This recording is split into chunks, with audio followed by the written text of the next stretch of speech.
नमस्कार, आप देख रहे हैं राष्ट्रीय खबर टीवी और मैं हूं आपके साथ राहुल तिवारी।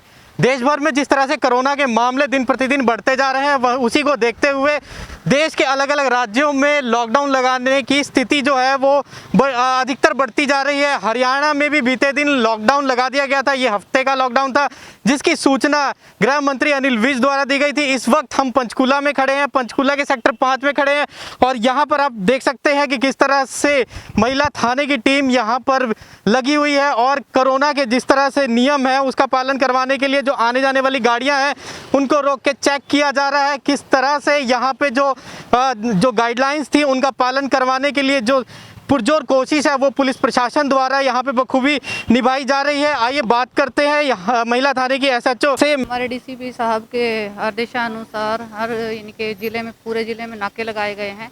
तो ये महिला थाने को नाका दिया गया है। ये तवा चौक नाका है।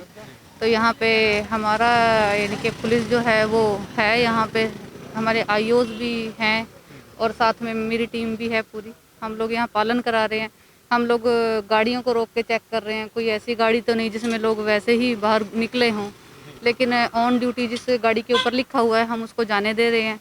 और जिसका मास्क नहीं है तो मास्क चलान किए जा रहे हैं ज़्यादा से ज़्यादा यहाँ पे, और लोगों को अवेयर कर रहे हैं जाके। जैसे कि मैं मार्केट में जाके अवेयर कर रही हूँ सभी को। मेरे और एसएचओ साथी भी लगे हुए हैं इसमें कि भैया ज़्यादा से ज़्यादा भीड़ इकट्ठी ना करें, ज़रूरत के टाइम पे ही निकलें, अदरवाइज़ निकलने की ज़रूरत नहीं है घरों से। कई जिम्मेदारियां होती हैं आप लोगों के पास, जिस तरह से महिलाओं के केस, डिवोर्स केस वगैरह काफ़ी ज़्यादा कोरोना के बाद से अधिकतर देखने में आए हैं कि डिवोर्स केस ज़्यादा हैं, तो उनको कैसे टैकल करते हैं? डाइवोर्स केस में सीधा ऐसे आता है कि जैसे हमारे पास कोई कंप्लेन आती है, कंप्लेन एक तो आती है 5P की, जैसे डीसीपी साहब की तरफ से आती है कुछ कंप्लेंट्स, वो सीधा वुमेन सेल को मार्क हो जाती है।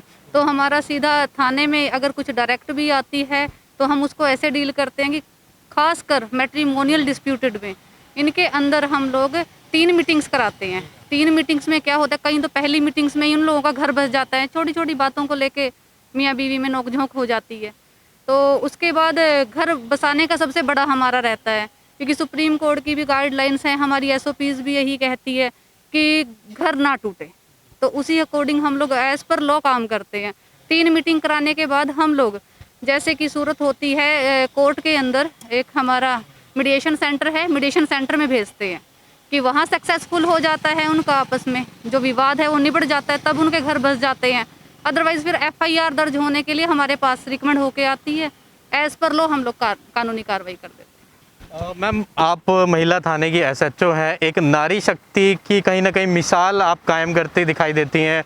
किस तरह से ड्यूटी भी है, घर परिवार भी है, तो ये ड्यूटी के साथ साथ घर परिवार को कैसे संभालते हैं? दरअसल हम लोगों का जो ये घर परिवार वाला मामला, हमारे घर वाले भी आदी हो चुके हैं। वो लोग भी हमारी यानी कि फीलिंग्स को समझते हैं, हमारी ड्यूटी को समझते हैं कि भैया हाँ, कई बार ऐसा होता है कि हम लोग इतने हारे थके होते हैं, कई बार वो लोग हमें खुद ही कहते हैं आप रेस्ट करें।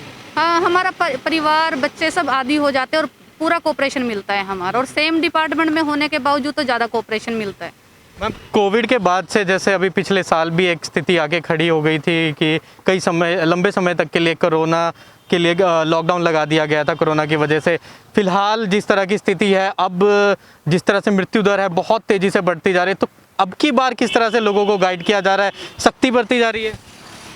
देखिए, अगर प्यार से समझाते हैं, कई लोग तो आजकल प्यार से भी माने। पहली बात तो ये कि लोगों के अंदर खुद ही डर इतना बैठ गया है कोरोना को लेके कि हमें सख्ती उतनी ज़्यादा नहीं करनी पड़ रही है।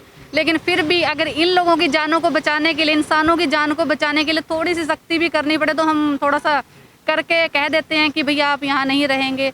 और पर्चे ज़्यादा से ज़्यादा दर्ज हो रहे हैं। जैसे हमारे सीनियर ऑफिसर्स भी हैं, उन्होंने, उनकी गाइडलाइंस हैं, उन्होंने कहा है कि भैया आप तुरंत कार्रवाई करें, जहां आपको ज़्यादा व्यक्ति दिखे तो हम तुरंत कार्रवाई कर दे रहे हैं। मैम, एक आखिरी सवाल और है बनता है मेरा, जिस तरह से यहाँ नाके पे खड़े हैं, पुलिस बल यहाँ पे खड़ा है, तो किस तरह के लोगों को रोका जा रहा है, मास्क चेकिंग की जा रही है वो हमने देखा, तो किन किन गाड़ियों को जाने आने के लिए छूट दी गई है? इसमें दरअसल जो जैसे कि हमारी ड्यूटीज़ से रिलेटेड हैं, जैसे हॉस्पिटल्स हैं, कहीं मजबूरी में सामान लेने आ रहे हैं, हम लोग स्थिति देख रहे हैं सामने वाला कि कहाँ जा रहे हैं, कहीं हॉस्पिटल जा रहे हैं जैसे, या कहीं हमारे साथी कर्मचारी ही हैं पुलिस वाले, वही ज़्यादा जा रहे हैं तो उन्हीं को जाने दिया जा रहा है। अदरवाइज़ तो सबको रोक के उनको वापस कर दिया। ये थे हमारे साथ सेक्टर 5 पंचकूला की SHO वहीदा हामिद, जिन्होंने हमें बताया एक नारी शक्ति को जिस तरह से ये सिद्ध करते हुए दिखाई दे रही हैं और महिला थाने को किस तरह से कुशल तरीके से चला रही हैं और कोरोना काल में भी अपने थाने के अंतर्गत आने वाली पब्लिक और नाकों पे जिस तरह से यहाँ सेक्टर 5 के तरफ आपने सड़कों पर नाका देखा, किस तरह से अपनी ड्यूटी और अपने जिस तरह से कर्मचारी हैं इनके उनको साथ मिलाकर चल रही हैं, ये एक मिसाल बहुत बड़ी कायम करती हुई यहाँ पर दिखाई दे रही हैं। पंचकूला से कैमरा पर्सन दीपक के साथ राहुल तिवारी, राष्ट्रीय खबर।